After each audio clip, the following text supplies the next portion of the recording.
when you talk about see the people, what does that mean to you? How can agents see people better? How should they, what sources should they be using to get in front of people? Sure. Yeah. In your opinion? Because that's, I mean, if they don't get in front of people, right, you're never going to make it.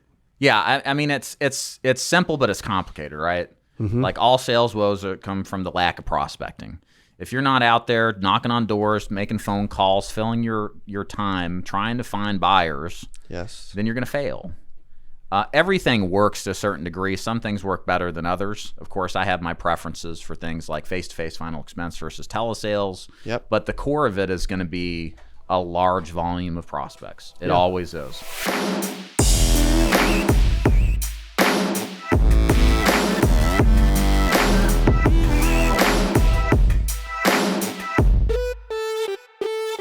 I'm super excited for today's interview. This gentleman has really led the industry for so many years. He has helped thousands, if not hundreds of thousands, maybe millions of agents at this point all over the world. And he's been on the YouTube channel multiple times. Welcome back. Special guest in studio in Springfield. This interview is going to blow up. Share with everybody, Mr. David Duford. Greetings and salutations. Dude, it's so cool to be in person doing this, right? Right. It's weird. Yeah. I'm used to sitting at my home, looking at my camera. There's people around. It's like, what? So yeah. Good to be here. Thanks, buddy. I know we've had you on multiple times over the years. Yes, thank you very much, by the way. Well, dude, likewise. Thank you. I've learned so much from you. Just, you know what I mean? Like, you were an inspiration to me to do a lot of this stuff, seriously. Many years ago, I remember. Yes, yes. I think that's what's crazy. It's been like 6.5 years now. It was Flying by, December of 15. Right. Crazy. Yeah. For those that, I'm assuming surely you know who David Duford is. However, maybe if they don't, can you give them a little backstory? I know we're adding a few thousand new agents to the channel every month. Right. Yeah. So I started in the insurance space in 2011 in final expense. I had a personal training business going, circling the bowl because of the Great Recession. And I got desperate. And what do desperate people do? They sell insurance. They sell insurance. So I came across final expense. Sounded good. Lots of a very simple product, very activity-based. And did well to start, but then failed out after my first year. Had like $90 in the bank. Had to go get a real job, very low point in my life. But I'm not a quitter. No. And so I kept going, came back to it part-time, and did everything I should have done the first time. And the rest is history. Eventually got into agency building, first on final expense. We've now moved to multiple lines, Medicare, ACA, and annuities. Boom. Final expense is still the bread and butter of the business, of course. And I've been building since about 2013, 2014. So I love it, man. Here we are. That is incredible. And you've done so much over the years, too, and just continue to help people. What did you do differently the second time you got back into the space, right? You stayed part-time, whatever, but you're like, okay, it's time to commit, right? Number one, what brought you back? And then number two, what did you do differently that maybe you didn't do the first time? So I think the thing that brought me back was the recognition of what I would be facing having a job. Mm-hmm. I wouldn't be able to satisfy my entrepreneurial desires. If anybody's out there who has those feelings, they don't go away when you get a job. No. And I knew that I would be basically pigeonholed in the advancement of my career and income for the foreseeable future, unless I actually got back. Yep. So, and I also recognize that I ended up failing out of the business because I got away from fundamentals. You asked me kind of how did I do things different. Yes. And the main thing was, bottom line, I did what I was supposed to do that I didn't the first time. I got distracted by the shiny object syndrome. I got back to what matters in this business, which is seeing the people. And executed consistently. That's the other thing. Wow. That's big. Dude, that's the crazy thing about everybody. All these agents that are listening, 92% fail. There's people listening all over the world. This interview will probably get listened more than any interview we've ever done together, just because it's a new space, right? And we're both doing just so much has changed over the years. Sure. But when you look back, I'm kind of curious because you mentioned several things that made a ton of sense. Not giving in distraction, staying consistent, seeing people. It's kind of funny if you just, as a new agent, if you're struggling out there, you're listening to Dave, you're like, dude, how do you make it? Well, if you just see people every week, you'll figure it out, right? You'll do well. But I'm curious, before I jump to that, where did your entrepreneurial desires come from? And were those there as a kid and teenage years and all that, high school and college and all that? Yeah, it's interesting. I grew up like most kids in the 90s playing video games and not really doing much, But it's interesting. My family, my dad was an entrepreneur. He sold his chemical business in 2006 to Ecolab. My grandfather ran an industrial AC heating company in Detroit. Did pretty well. And then my uncle Dave, in part, started XM Radio and Air America, which is another, that's gone now, political radio show.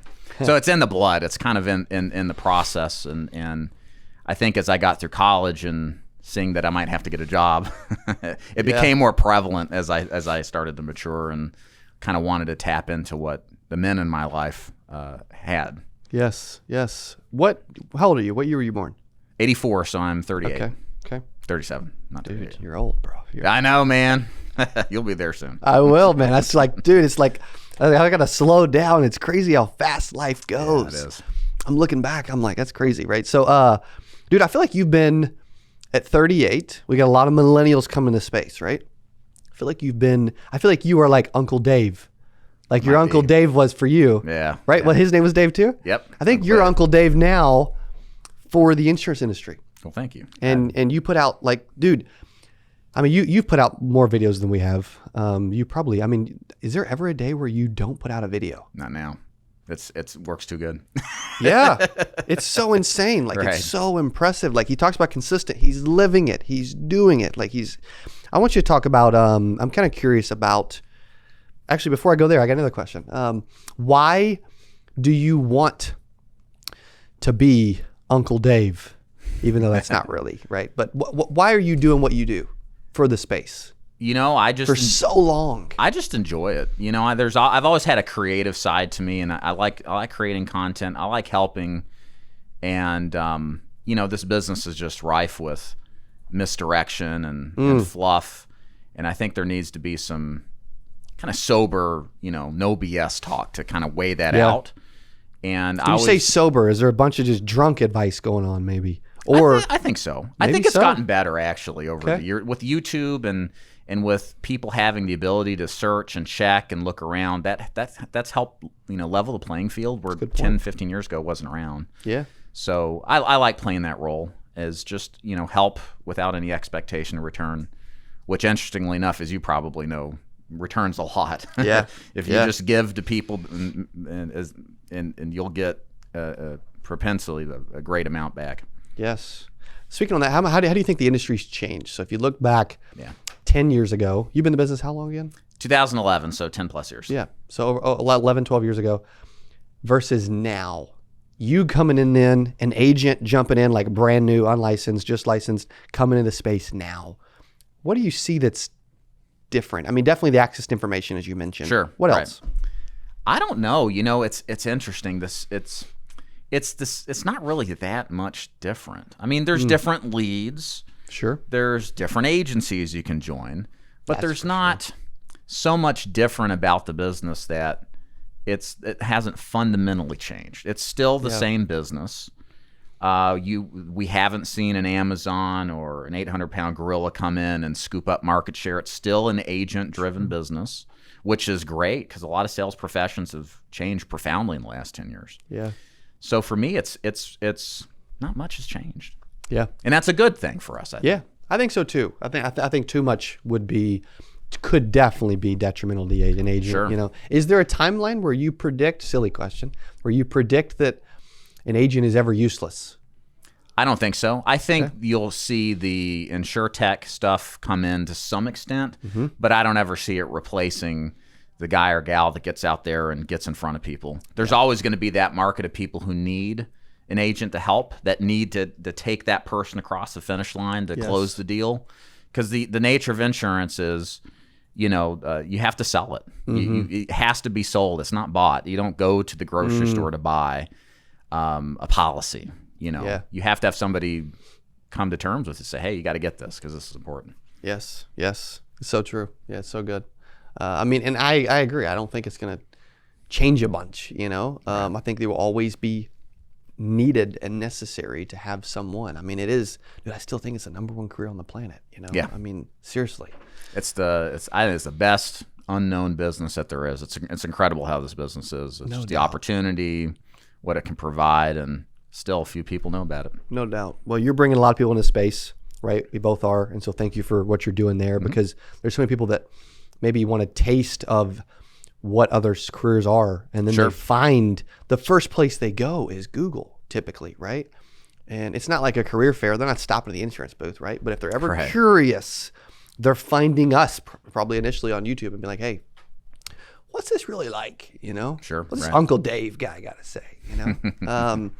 You talked earlier about distractions, because I want to make sure this is also, I want our audience to get to know you even better than they already do. But I also want, like, you've got a wealth of knowledge, ton of experience. This dude knows his craft and he can help you with your craft. When you think through like distractions, I want to kind of cater this to early on to some new agents. And then here in a little bit, I want to transition to agency building, because I know you've learned a ton there too. How does an agent eliminate distractions? How do they help distractions?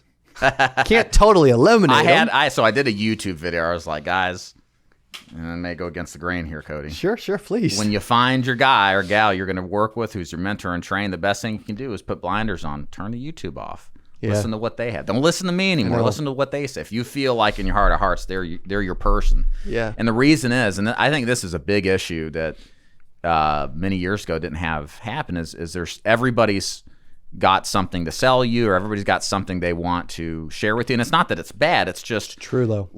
There's the fallacy of too many options. You know, too many options leads to confusion. Confused people don't perform. Yeah. For consumers or agents, right? Exactly. Yeah. So you have to deliberately understand that reality, and you got to put blinders on. And you have to be responsible for it. The difficulty, of course, is executing in that, because as you know, when you get out there and you start knocking on doors, you start seeing people, you start calling people, people don't just let you in and hand you their checkbook. They tell you no, they tell you to go to hell, they tell you all sorts of stuff. Yeah. And it makes you feel bad. And then you start to question yourself. And then you start to think, well, the grass is green over here. And so there's a cyclical issue that you have to have that discipline and consistency. Yes. So I'm very sensitive to the distraction issue. It is definitely a big thing that I think people understate its impact on the success of agents. 100%. What about agency jumping? What's your opinion on all those that do get distracted? They do think, well, crap, they've got the good leads, man. They got those Glenn Gary leads. They got the Dave leads. What advice would you give to somebody out there that tends to always think the grass is greener and they're always hopping? Well, so my thing with agency building or joining an agency is that at the end of the day, you have to look at it like a marriage. So you start before you ideally jump into anything. Yeah. If you look at this as a marriage, which should last forever, you know, think about the relationship, think about, you know, what you're getting out of it. Is this something that you want a long-term deal with? And if it's not that way, then my take on it is if the situation's bad enough, I mean, usually things get worse if things aren't situated from the beginning the way they should be. Yeah. So I have some understanding and empathy for people who want to switch, but there's a character trait, sure, people who start to run into problems and then, you know, switch to something else, and they'd never ever grow through the problems. That's a really good point. You are training yourself that when problems arise to just run. That's not what you do. Yeah. Wow. I had an agent once who, good guy, had so much potential. There's those agents are the ones that get me the most. The ones that you know could do well, but there's like one or two things they need to fix. And he had 17 years of experience. But, you know, every 6-12 months, he'd jump around, do something else. When things got hard, he'd do something else. And I thought with me, well, maybe I could change him and we could do this. But as you know, that's their behavior pattern. And that's not what you want to get into, because you never really fully grow to your potential, because you have to go through hard times to get to the best times, I think. Yes. It's just the natural progression people who are successful in life all have. Totally. And I think, too, we're helping the industry. There's part of us that's probably hindering the industry. Here's what I mean. Sure, yeah. Because they see you and they're like, dude, he doesn't have any problems. It's easy. You know, he sells a bunch of insurance. He does some YouTube videos. He helps some agents. Like, his life is so easy. He's never had any problems. He's never had any difficulties. Talk about that. Because I know that the bigger you get, the more you do, and the more people you help, actually, the more problems he ends up with. He just may not tell you about them. Right. Yeah. No, it's true, because what everybody's seeing here is a slice of life.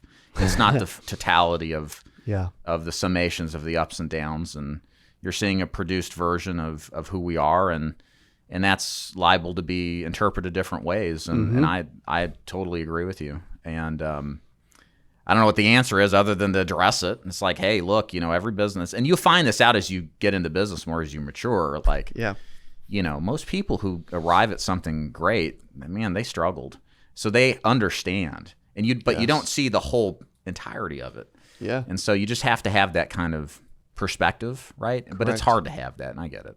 Yeah, and I'm trying to get better at sharing, not in a negative way, but just what we're going through and how we handled it, so people can learn from it. Sure. And it's because on social, you're right, man. It's like everybody's on their own private island and of greatness every day that everybody gets to peek at, right. And they just get to see them in front of the ocean with the toes in the sand, maybe a beer in the hand, maybe their ASS in the water as I start singing some lyrics. Well, I mean, how many people want to watch, look at my bank account, it's $90. This sucks. Yeah. Like what gets clicks, what gets views. I mean, part of our Correct. behavior pattern is to look at the success. Yes. So we kind of, buy into it on some level. Yeah, we do. I mean, I'm going through something right now too. I mean, I'm going through several things, but like we're trying to buy a lake house. There was 4 offers before we even made an offer. And so I was the 5th offer. We really want this one. So we're doing everything possible. I mean, we're coming in 50 grand over ask. Like we're doing all these things, and we're sending letters, and we're constantly checking in. And I'm like, hey, what do we got to do to win, right? Because that's the same thing in insurance. Like you're going to go through battles. There's going to be other people trying to earn people's business, and then how can you stand out to really do better at that, right? So it is interesting. Let's move to like seeing the people, because that's such a big piece. I used to have a video series or podcast called I don't even think I had was a podcast. It was like me on my phone just talking years ago. And it was called See the People. Oh, yeah? Okay. Old. Old thumbnails from back in the day. I remember those. Oh, do you what remember were those? The corkboard old. Yeah, something like that. Yeah, right. Terrible. Yeah. Don't go back and watch those. I mean, I'm sure there's some value, but gosh dang. I go back and watch. I go to, my buddy Nate does a conference, and I go speak at his conference every year, and he plays my first video ever. Oh, yeah. Before I come up and speak, and I'm back there cringing, right? In the conference room, right? Yeah, exactly. Exactly. When you talk about see the people, as I used to interview people about this, what does that mean to you? How can agents see people better? What sources should they be using to get in front of people? Sure. Yeah. In your opinion? Because if they don't get in front of people, right, you're never going to make it. Yeah. I mean, it's simple, but it's complicated, right? Mm-hmm. Like all sales woes come from the lack of prospecting. If you're not out there knocking on doors, making phone calls, filling your time, trying to find buyers, yes, then you're going to fail. Everything works to a certain degree. Some things work better than others. Of course, I have my preferences for things like face-to-face final expense versus telesales. Yep. But the core of it is going to be a large volume of prospects. It always is. And if you don't have that component, then you're really shortchanging yourself. You're not giving yourself the best odds of success. I tell agents all the time, if I took like an average agent who ran 15 appointments a week and closed half of them versus a Tony Robbins, charismatic, energetic, just a compelling personality, but he only ran 3 appointments and closed all 3, I'd rather have the average guy because he works harder. 100%. And you got to have the numbers in your favor. It's like playing the odds. And you have to be committed to that because it's next to impossible to close, 50% to 100% of your leads.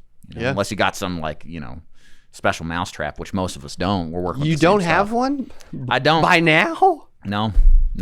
My special mousetrap is understanding that fundamental prospecting is king. Yes. If you had to say over the years, and maybe it don't even exist anymore, what was or is your favorite lead source? It's still direct mail. Yeah. For final expense, direct mail for sure. It's hard to beat it. It is. Literally, you're mailing it. They're getting it. They're filling it out. They're signing it. They're reading it. And they're walking it back to the mailbox. Right. It's hard to interpret that. You know what I mean? Like, that's hard to duplicate. Sure. But agents have success with different lead sources for sure. Again, with the right quantity, because there are some natural hang-ups with certain lead sources. that you get with one versus the other, and you just can't shortchange it. What's the quantity? What's like the perfect quantity? I'm not saying there is, but you know what I mean? Like, so for final expense, if I were full-time, I would take no less than 30 a week. Okay. Probably would do more. No less than 30 per week. Well, you would definitely do more, yeah. But, But in general, so what's the average cost, would you say?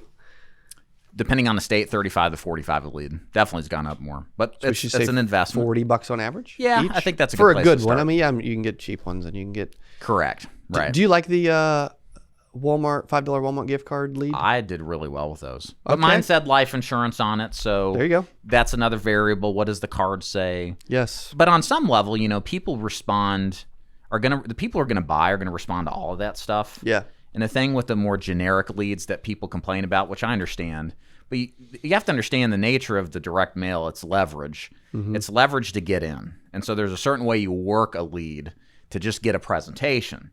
Because the one thing that a more generic lead will do for you is get you in the doors of people who would never send out a life insurance card.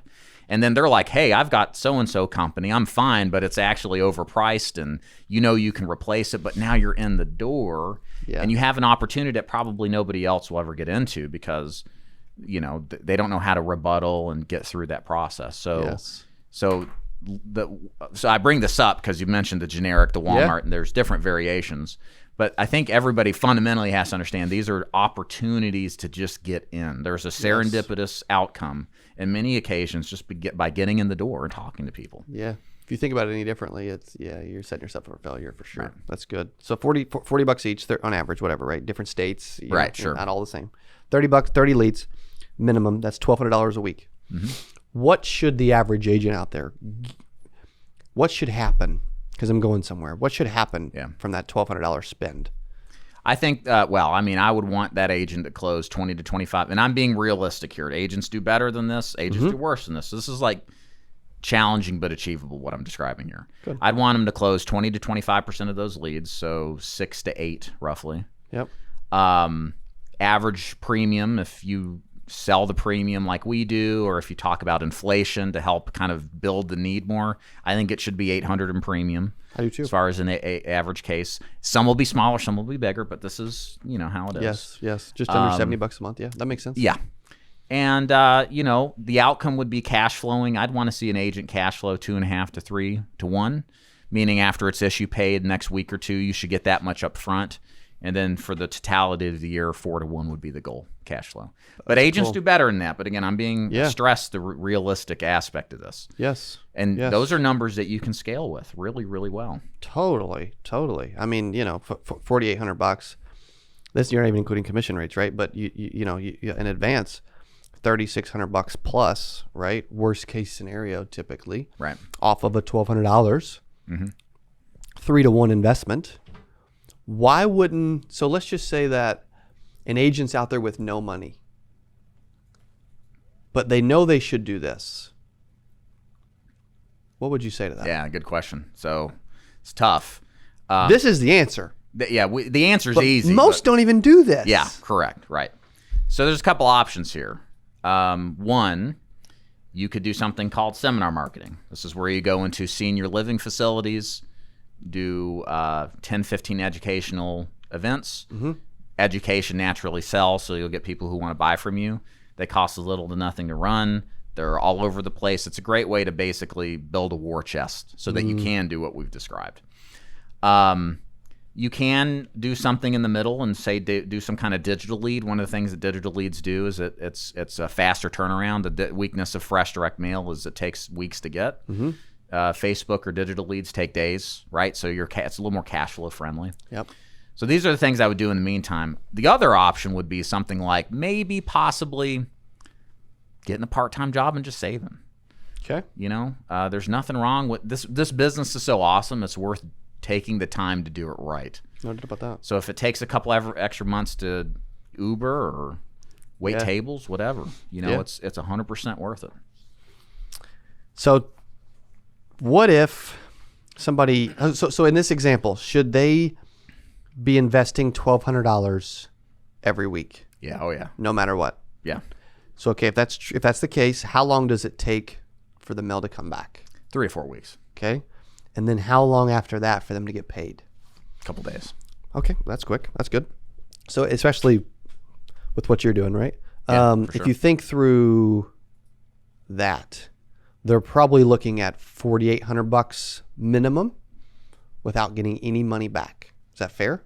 Mm-hmm. Maybe $6,000.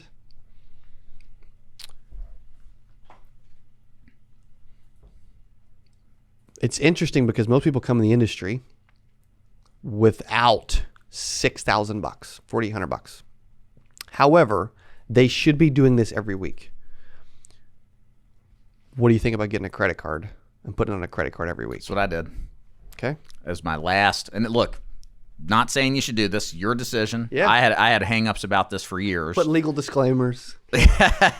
Well, just, I don't like debt. That's my personal thing. I've been in plenty of it not to like it. Yeah. My last credit card, I had the Discover card. The other 4 were maxed out. This one had $4,000 on it. This is in 2011. Leads are a little less expensive. And I said, you know what? 5 total credit cards? Yeah, This is this is the 2011. one. But the other 4 were filled up from the last business that failed. So 2011 had the last card, 4,000 line, and I said, you know what? I'm just going to do this and see what happens. If I got to file bankruptcy, no big deal. Just start over. Were you really? Would you have? Yeah. Okay. All right. Yeah, sure. I mean, I remember reading. Nobody wants to, obviously. No, right? No. But I remember reading in a Dan Kennedy book, he said, the number one thing most millionaires have in common is they went broke at some point. Yeah. You know, The OG of copywriting, by the way. Yeah. Dude, freaking brilliant marketer. I was reading one of his, I think it was Speak to Sell, one of his old books. Yeah. I've got it on right here on my phone. It's good. Okay, so one credit card with $4,000 on it. Walk us through what you did and how you did it, and then how you apparently you financially recovered. Yeah. Right? Got a nice suit on. You're making a bunch of money. You don't have a bunch of maxed out credit cards today. Sure. Well, I mean, I started buying leads, and this is the one thing I'll say on top of all of this. This is kind of the coding around it. You have to make sales in your first week if you're made for this business. I do not think, and this is one of the things about final expense that makes it really appealing, that you testing the opportunity is very simple. Yep. You train for a couple of weeks, you get prepared, you study your script, you role play, you do everything necessary, understand your carriers. And that first week, you better make a sale, or this just isn't for you. Because I don't want you or anybody else throwing good money after bad. Yes. Right? So my personal opinion is that you should be making sales. I did on my 5th appointment on the first day. Wow. This was back 2011. Yeah, like June 1st, 2011. I ran 4 appointments, didn't get anywhere, hot June night, last appointment in a trailer in the middle of Wildwood, Georgia. You drove to Georgia, or were you living there? Tennessee's right next door. Yeah, so yeah, it's just down there. Okay. The wasp flying around, closed the guy on $100 a month premium. Was like, I made like $900. That was more than I make like in 2 weeks of training. I'm sold, man. But you need to have that experience, I really think, because it's hard to convince a rational person to keep throwing money after something that's not working. Right? Yes. You have to see some success. Yes. So if they don't, right, $1,200, they don't. Maybe they get 30 leads. They don't close one. What do you recommend? If they can honestly say, and they probably can't. Right. You guys didn't work them. Come on. If they honestly trained, if they honestly prepared, then it's either my agency's not a good fit for them. Perhaps maybe they're better suited for another product or another style, maybe telesales or instead of face-to-face or vice versa. But if they're not really getting if they're not getting any results, don't do it anymore. What are some of the questions you would ask them? As far as like when they're just not making sales. How many? And they invested money. Okay, you got leads. How many appointments did you run? Okay. Usually it's 5. Yeah. Well, there's a problem. Yes. We don't need to go any further. Yes. Just run the appointments. Correct. Right? So that would be number one. If they ran the appointment, and this is rare, it even gets further than this. Yeah. Yeah. That's why activity is everything. Totally. If they ran 15 appointments, they're probably going to sell something. Right? They buy 30 leads. We expect 15 appointments set by phone in combination with door knocking those leads for a face-to-face final expense agent. If they didn't close 15 and I sat there and listened to them and walked them through, maybe they recorded a presentation for me to listen to get some ideas. If this were the case, and it usually isn't, but if it was, I might tell them it's not for them. 15 appointments that send off the best leads and you didn't sell any, and you earnestly try, it's probably not for you. Yeah. And it's okay. It's not for everybody. And you've had that over the years, I'm sure. Oh, yeah. Yeah. A lot. Yeah, absolutely. But at least you will have an honest conversation with somebody. Some of you are like, you would really do that. Well, dude, it's better to be honest with somebody and like they wake up and change, or they just move on, or they're just not meant to be, than to just keep, all these other companies out there, they just keep pandering people and making them think that they're freaking great.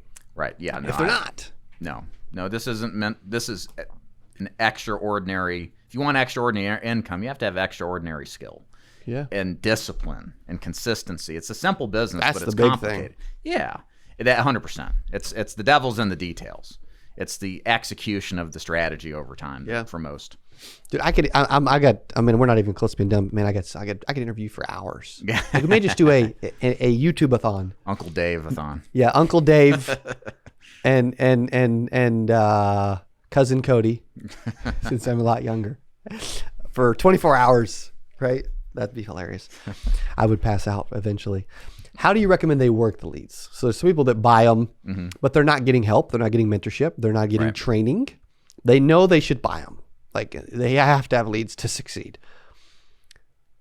I mean, I did it from cold calling and cold door knocking, but bro, I would not go back to that. Like, it was miserable, but I had extraordinary discipline. Right. 99% don't. How do you recommend they work the leads after they buy them and they start coming in? So we're talking face-to-face agents here. Yep. I would do, it's really two different strategies. You either set appointments to go see them, then door knock the leads in between, or you just exclusively door knock the leads. Okay. Again, what do you like better?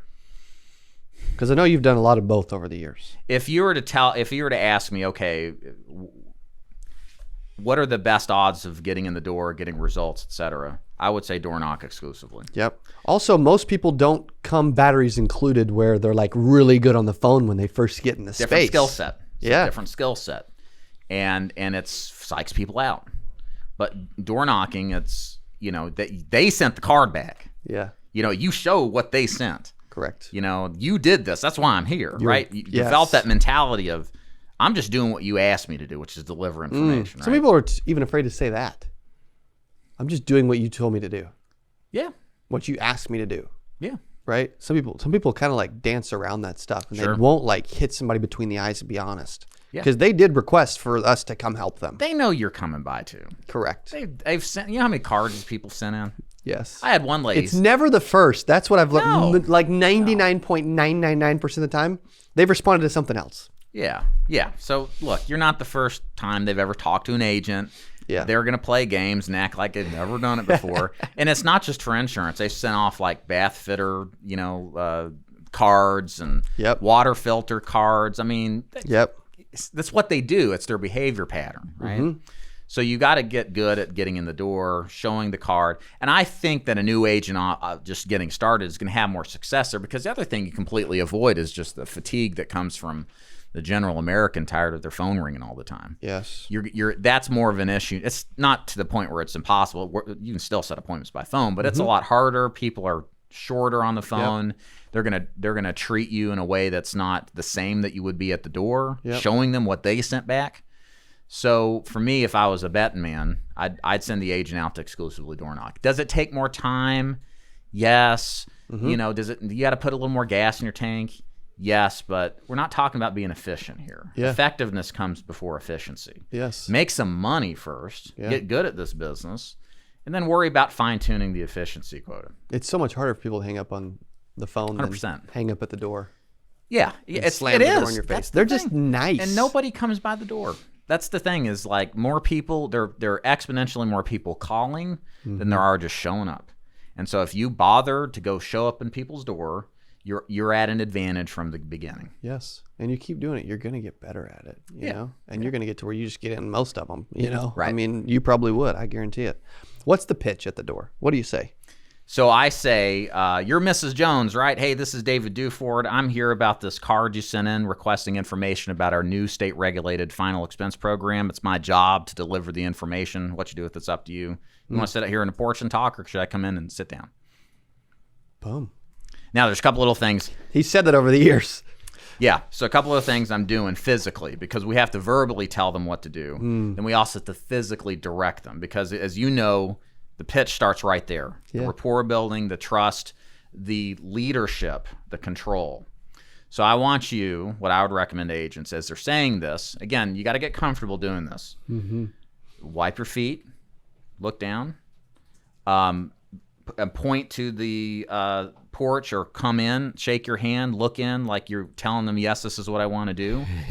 This is communicating, again, who is in command, because who controls wins the deal. So you got to make sure to do that as well. It's good. Don't let them grab the card, because they're going to say, what is this Tennessee free benefit? They're like, oh, now they've controlled. They're asking you questions. Yeah. Right? Yeah. So, but yeah, there's a little jovialness. Sometimes we'll come up and the dog's barking, and I'm like, is that attack dog going to bite me and eat me? You know, and they're like, no, he's fine. And then you do your pitch, right? That kind of lightens things up a little bit. But that's generally the approach, and it's always worked. Nothing new. Yeah, basic and straightforward. So good, such good advice. Great body language. Like, you know, he dropped some gold there that if you are not using, you need to be practicing and role playing and using and implementing. Can I throw in one more thing? Please, biggest problem I see at the door is asking permission. So I don't know if you guys caught this, but my close is now a good time, or can I come in? Yeah. Because what options do you have? A yes or a no? A no. So what are they going to say? No. What I did, though, is I said, you want to sit out in the porch or should I come in? I'm giving them a yes to the porch or a yes to the table. You are framing the narrative of me coming into the door on one of two choices of both being a yes. Yeah. If you just do that one thing, and yes, it sounds forward, but you're a salesperson, they're not going to do anything. But you will get more people who are kind of on the precipice of letting you in or not when you give them only a yes or yes options. That's the big thing I would suggest to the people watching this to do. Good. Make sure you're doing that. It's good. What do you wear? You don't wear that. No. Right. I used to wear maybe this without the coat and the tie. I got polo, button down, jeans. I eventually got to, and I started wearing shorts because it doesn't matter. Yeah. I thought I had seen you in like some khaki shorts at some point. Yeah, so, okay, it does. Good. I don't think it does either. Nah. I mean, they're dressed in like, you know, short shorts and a tank top half the time. See-through muumuus. Yeah, exactly. Mostly see-through muumuus. That's exactly right. That took me back to some vivid images from back in the day. So thank you for that. Right? Do you triple dial? Yes, for sure. It's non-negotiable. You have to triple dial. Sorry, you just have to. Yeah. Get over being upset or annoyed or worried.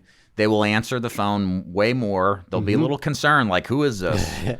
But as you do the pitch, they're like, oh, that's what this is about. Then they'll start to, but they're more engaged. It's funny because the triple dial, it just triggers people. It's like heightens their, Yeah, like what's going wrong? What's going on? And but you want that. That's a good thing. Because otherwise they're like, hello, you know. So don't say like, hey, John, it's your sister. I need to tell you something about her. No. Don't scare them. Please don't do that. No. What do you, for those who don't know what the triple dial is, talk them through that real quick. They should, but. So when you call the phone to set an appointment, you're likely not going to get anybody to answer. You're upset about that as an agent, yes, but get over it. It's just the way it is. So you hang up. You don't leave a voicemail. You wait about 5 seconds, then call again. You're breaking the typical pattern of behavior that's expected from the phone when you triple dial. A second call right after the first, people are like, what is that? Then they look again and they start to think, do I know this person? You'll get people to pick up on the second call. But if they ignore it, then it calls a third time. People are in a panic. Is it their grandkid been in a car wreck and they need help? Or, you know, we're playing to this panic. We've broken their conditioning to now where they're thinking, I've got to pick this phone up and take the risk of who this is. I don't know, but maybe it's important. Yeah.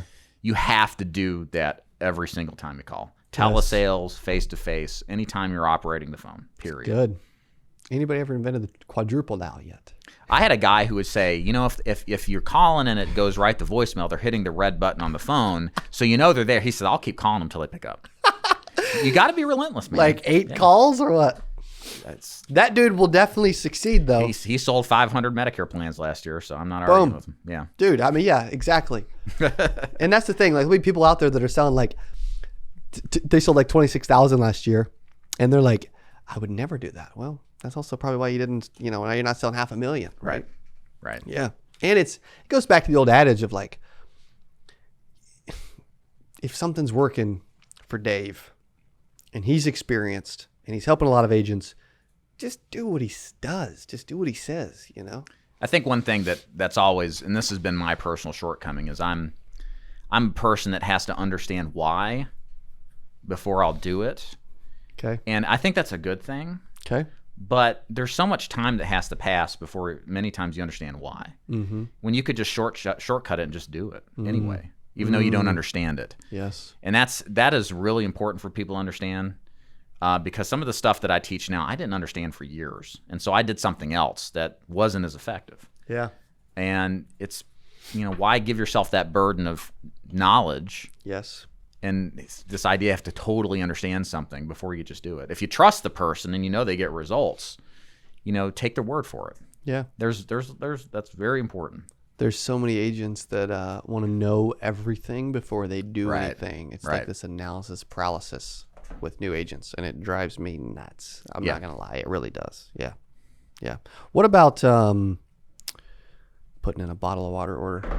What about texting direct mail leads? Yeah. So don't do anything non-compliant. Yep. Number one. If it's compliant, then what I would say is, Dave. That's a good answer. Or Cody. That's all I text. Like Dave, question mark? Yeah. Then you got the right person. Think about their end recipient. Yeah. That's like, I've never heard this. Yeah. I picked this up from a real estate guy. That's good. And I thought it was just genius because they know your name, but we don't know who that is. And it's just a question mark. And then you don't follow up with it until they respond. Oh, I've had people do this to me, and it drives me nuts. I have to respond. I'm like, So that's what I would do. And then I would either call them back when they acknowledge you right away, or just send the appointment setting script. I'd rather call them, though. I want to get them on the phone. Yeah. That's good, dude. I'm glad I asked that question. I wasn't expecting to ask that one, but I'm so glad I did now. That's a good one. Gosh, that's good. What did I write? Help them not do it anymore. I don't know what that means. I don't know what that means. But I had so many good lead stuff that you just went over that was so valuable. Also, I don't know if you guys are taking notes, man. I got 2 pages filled up already, right? Crazy. I just random thoughts and ideas. One thing I have to come back to, okay? I have to. And we will agree to disagree, right? And there'll be parts of this we do agree on, is the debt piece. So I have this new keynote that's eight core business beliefs, and number 8 is leverage debt to grow. Well, there's a lot of personalities it just don't work for. It has worked for me. However, there's not like I'm just going to go into millions of dollars of debt for no reason either, or just stupidly, or take dumb risk, right? But talk through that piece and why that is a philosophy of yours now and what that looks like, et cetera. So, I'm not so much opposed to debt. I listen to Grant's stuff occasionally. He talks about good debt and bad debt. Yeah. And I'm not going to argue with the man if he's got a deal that he knows 100% that's going to work, that he's going to find some financing for it because he has the skill set necessary to do it. Good point. That's a little bit different than just flagrant consumer debt. That's kind of more of my point. Good. I have no problem with somebody who wants to go into debt, buying leads because it's an opportunity to return. Yeah, that's an investment in their business too. That's an investment. Yeah. That's not just debt; it's an investment. Yes. So there is definitely a differentiation here. Yep. It's just that when you start spending that money on debt for stuff that doesn't produce. Yeah, I mean, if they're brand new and they go buy expensive car, $60,000 car, and they're brand new, and you don't have the insurance. cash flow to manage it, when you could reinvest that in your business. Yes, that's the stuff that I think is a good point. The problem. Yeah, that is dumb. Like that's absolutely a problem. That's a huge problem. I will say this. Yeah, part of my kind of issue with it is that what my dad, after he retired, he bought all Florida real estate in Destin. And I saw him in the Great Recession, just all the home values dropped. And so that's part of my perspective. I saw what happened when he leveraged it. Yes. And, it wasn't good. So. Wow. So there's a risk. And again, it just comes down to the fundamentals. You know, if you're going to take a risk, I forget which famous investor says it, but you got to know that deal is right. That deal is right. You know it. You feel strong about it. That's different. You're all in. Yes. That's a different type of risk than just, whatever. What about the personalities like mine that just think you can make any deal work, which isn't always good either, though? Seriously. That's a good question. There's advantages to that, right? Because you're creative. You think out of the box. It does force creativity in a lot of scenarios. Yeah, I don't know. I'm not much of the investor type, so my advice isn't like going to be like. But I think of things like what Warren Buffett say. Yep. You know, he's not the let's spread everything apart and kind of just he does support like index dollar cost averaging, but his deals he only does a couple a year, and he does them if they're good deals and it's obvious, and he goes all in. Yep. And that's the kind of mentality, and I think you should have. Yeah. So I think we probably have slightly differing philosophy here too. In a way, is like I'm involved in 9 different companies now, get pulled a million directions, and you seem more focused at building an agency. Yeah. Right? As a core focus. Right. Why don't you talk about that and why that is, and then I want to get into like some agency building. So my goal has always been to run a business. My first goal is to make $500,000 a year net income, no employees, and it's been great, and I've stuck to that. Yeah. And I've always looked at business differently because again, a lot of my mentality comes from watching my dad. My dad had a chemical business. He was in slaughterhouses in the middle of the night, diagnosing bacteria outbreaks. Up to his neck in chicken guts, working 6 days a week nationally. Salespeople, employees, angry people, angry clients. Like that's the perspective I had about business, even though I'm still attracted to it. And I was like, well, he made a lot of money, but he sacrificed a lot of his life in the process. So I wanted to have my cake and eat it too. Yes. So for me, being in business, it's a lifestyle play to a certain extent, and I wanted to do it on my terms.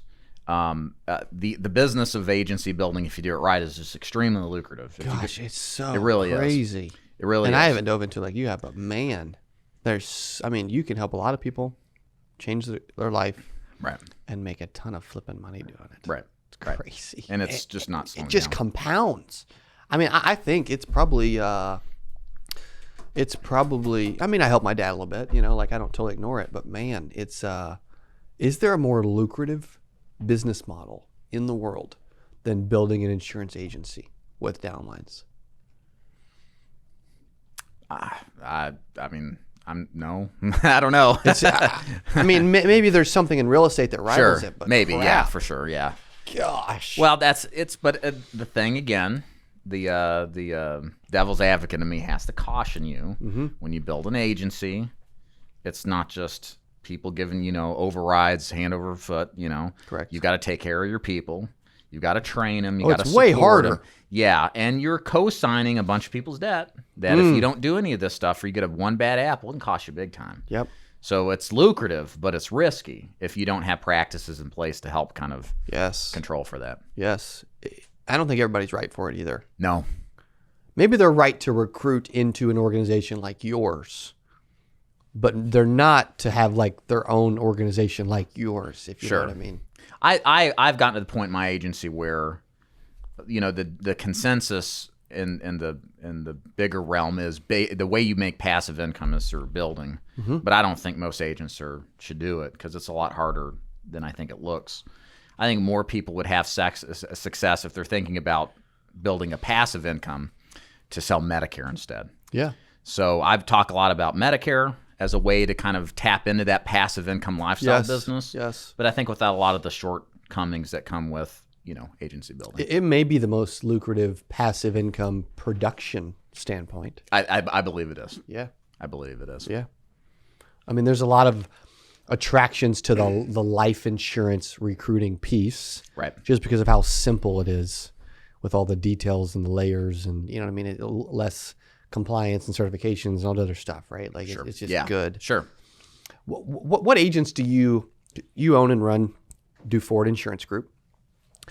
What type of agents do you look for if someone's out there listening? Sure. Entrepreneurial. So they have to have the entrepreneurial spirit, which would be they want support, they want coaching, but they want to run a business, not be an employee. So that means they don't want to be babysat. They don't expect the phone calls daily to motivate them, but they want the support and training when it's necessary, right? There's that kind of fine balance, that middle road. That's number one. Number two, you got to be able to invest in leads. This is a business, not a job. Businesses require personal investment. Will you take them if they won't? Mostly not. I don't blame you. The only exception to that is if they will earnestly commit to seminar marketing. Got it. And develop a war chest. That's fine. Okay. I'll take part-timers and full-timers, of course. Yep. But you got to understand this is a business, and you got to be comfortable taking a chance. There's that leap of faith at moment we've all taken, you've taken, I've taken. That's no different from anybody listening to this. And it's required if you want to have a business. Yes. Yes, it is. It definitely is. And that's about it. I mean, I'm pretty much open, and really anything life or health related for the most part. The main thing I look for is final expense, Medicare for sure. A lot of Medicare we do is kind of a later on thing. We get good with final expense, develop the skill set of selling, and then getting into Medicare later because there's a cash flow slower amount with Medicare in the first year. But that's about it. I mean, I give anybody a real chance that can meet those criteria. Yeah. And I don't know if I've ever asked this. What are your long-term goals with this industry? Would you like to exit one day or no? Possibly one day. Okay. Yeah, for sure. I don't know when that'll be, but there's a lot of chatter out nowadays about private equity coming in. Oh my gosh. I think nuts. If this recession happens, a lot of money's going to be looking at the insurance business. It already is. Even more. That's a good point. There's so much yield in this business that's untapped. Compared to like real estate when that happens. Yeah. Sure. Yeah. So I think stuff like this, the multiples I've heard businesses being sold for in this space is just incredible, and it's getting better. It's stupid. So yeah, it's the next 10 years I think are going to be really opportunistic for the right exit strategy plays. If you had to predict, and this probably won't be true. Terrible predictor, but go ahead. It's just not good at predicting. I just predict stuff too soon normally. What year would you exit, and for what amount would you exit? Again, he doesn't get to predict all of this specifically. However, I don't know. Maybe he does to a degree. 5 years, 10 years, 15 years. I'm a simple man. If I had 10 or 15 million, okay, guys, call me. Dude, I don't know. We may need to look. I'll take it. Maybe. I don't know. Maybe we'll just go into business together, right? Cody and Dave formed a new company, or they acquired each other randomly on the podcast. That's good. That's good. Where do you see the next 12, 24, 36 months? Like, what's some focuses for you on where this thing's going to go? Because it's cool what you're doing. You're very focused. He's so diligent with content. Do you have are you posting the content every day, by the way, too? I have some VAs. Okay, I have a lot of VAs in the background doing a lot of the grunt work. Your thumbnails have gotten great. Yeah, thank you. Have to, man. There's more competition now. Gosh, there's so many. Right. But start naming people that have the YouTube channels as big as ours. Come on now, right? Yes, right. My competitive side comes out. That's good. Where do I see myself? It's the same thing I think I told you 5 years ago. Just doing the same stuff. It's a funny business, it's really like selling insurance. You talk to agents, you tell them your opportunity, then you deliver on the promise, and some people make it, some people don't, and you just keep snowballing that process and what's happened over time. And I'll tell you this, there's the hockey stick success.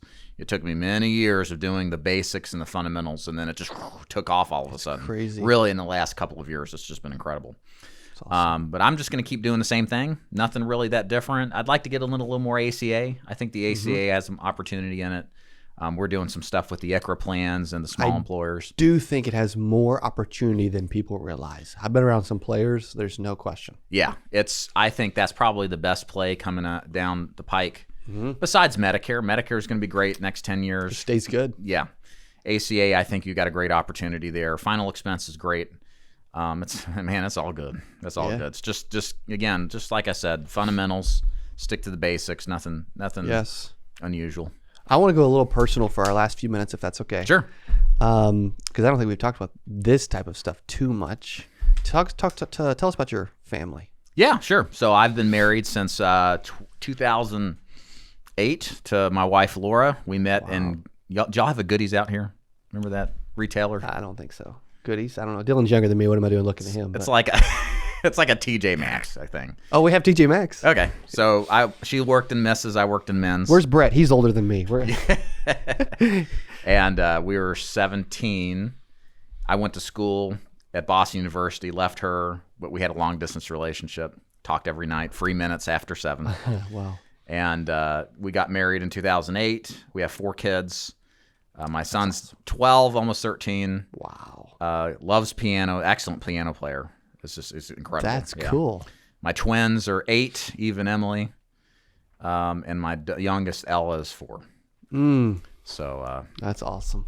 I love it. 4 is such a fun age too, man. Oh my gosh, that's cool. I don't even know how many nieces and nephews I got now. I got a couple more on the way, but yeah, it's a blast, man. They're all in that like under 1 to gosh, what is he gonna be, like 10 now or 11? That's crazy, 5, man. Dude, I'll tell you this one thing I'll add just for the people out there. You know, I wasn't around that much when David was young. I don't remember those days very much. And then when the twins were born, same thing, wasn't around that much. And this is probably as I was selling and starting to build. Mm-hmm. And with Ella now, I mean, I've been home from the beginning.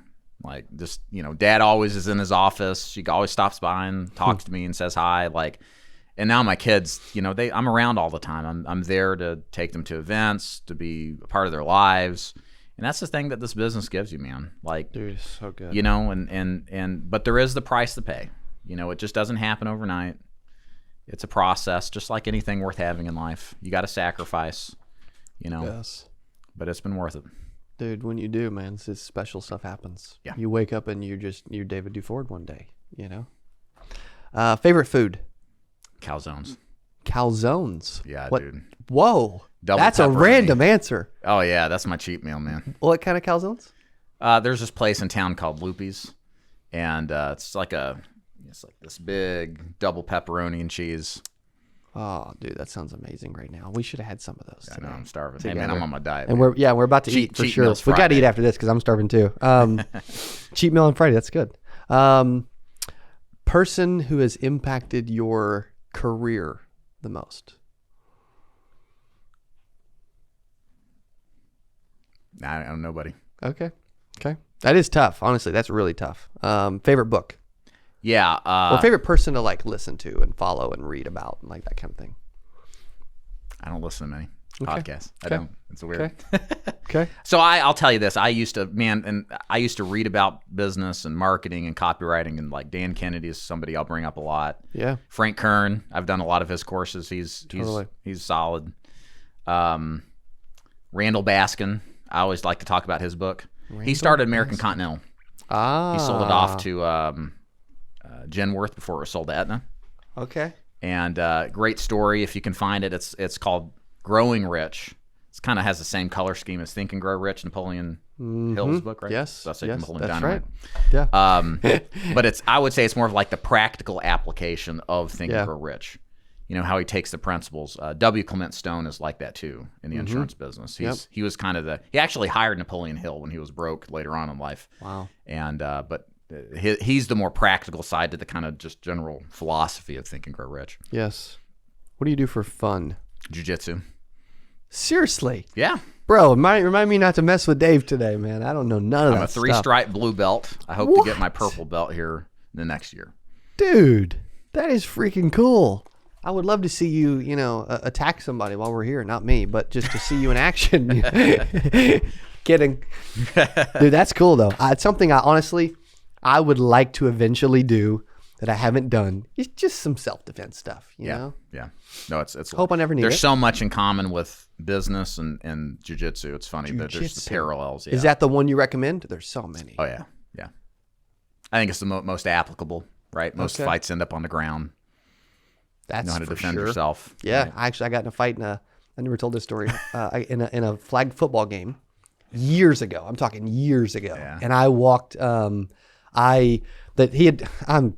need to chill out sometimes. But this is years ago. I had a little more of a temper. One of my buddies got pushed.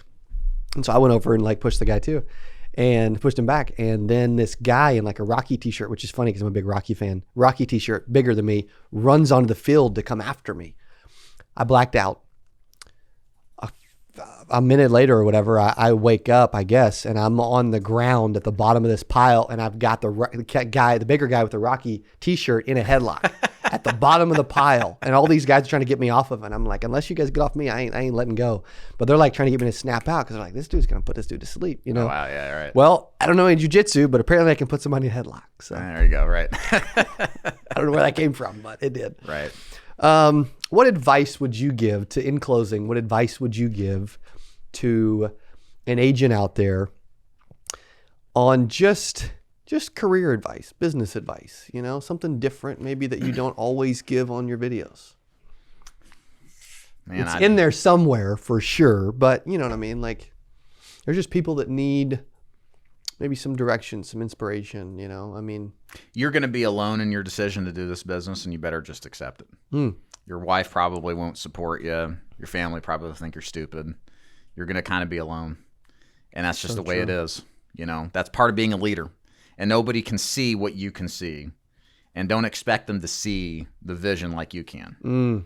You know, I remember watching a Grant Cardone video, and he was talking about, I think he bought that piece of real estate in Miami on the beach. And he's like, I see this thing and how we can do this and that. And like he sees things that other people don't. I think Donald Trump talked a lot about that too in real estate. And that's something I think that you have to understand is that you're on your own, and you have to be okay with that. And people will follow you, and this is just how people are after they see evidence of success. You wish that they could see it before, like you can, but you've got to be strong, you know, to kind of escape that orbit of mediocrity. Yeah. My wife didn't support me. I don't care. You did it anyway. Did it anyway. Right? Dude, I love it. She does man. now. I love it. We just got in a whole hour. I know, it's a fast hour, man. David Duford in office here in Springfield, Mo. Dude, thank you for everything you've done for the industry. Thank you for always being willing to like collaborate and hang out and be friends over the years. Yeah. And thank you for coming to hang out here. Got it. Phenomenal job. Appreciate you. Okay. If you're not following this guy, you have to. He drops videos every single day. Value driven. His goal is to build an agency, and he wants to help a lot of agents make a bunch of money. So I'm thankful for him, everything he's done, our relationship. And I want to make sure that we bring powerful, awesome, incredible people just like Dave into the hot seat to hang out and to help you. Okay. So thanks for listening. Thanks for watching. I can't promise the next specific person we put in the hot seat will be as cool as Dave, but we'll see you on the next one. Hey, if you enjoyed this, I got another one you're going to love. It's right there. Click on it. See you in there. Okay, as you guys are jumping in, I'm going to throw out some big claims, man. This dude did like $330K his first year. He protected like 458 families. He's got an agency now that will do millions in premium. Like the dude's real.